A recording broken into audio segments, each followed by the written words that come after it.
Ketika anak-anak kita menghabiskan waktu main game online sampai jam 4 pagi, tidak masuk sekolah, di rumah ngamuk, mengancam orang tuanya dengan pisau, menusuk kakeknya dengan sangkur, kita hanya bisa diam. Proses kita hanya dua, pidana dan penjarakan dalam penjaraan. Tetapi kita tidak pernah menyadari bahwa seluruh lorong-lorong kegelisahan mereka, seluruh hiruk pikuk jalanan tak membuat mereka nyaman. Sudut-sudut rumah menjadi neraka bagi kehidupan mereka. Lapang-lapang bola tergusur menjadi industri perumahan pemukiman dan pertokoan.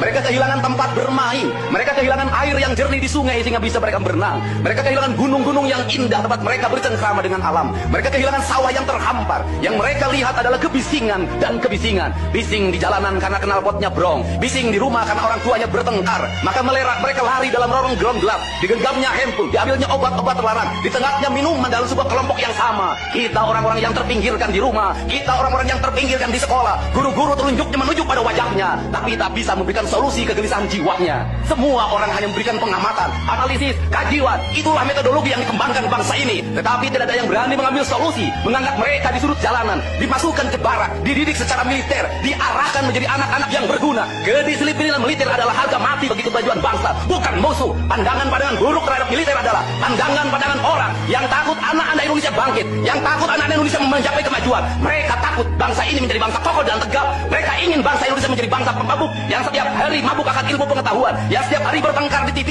yang setiap hari bertengkar di medsos, sementara hamparan kekayaan alam diambil sama mereka. Janganlah kita menjadi antek dari bangsa lain, memporak-porandakan diri sendiri dan bangsanya dengan alasan pengetahuan, dengan alasan hak asasi manusia.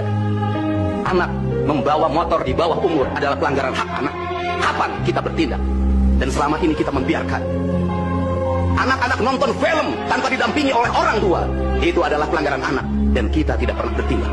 Anak-anak di bawah umur merokok, minum minuman keras, itu adalah pelanggaran hak anak. Semuanya kita berdiam. Negeri ini akan hancur manakala semua orang berdiam.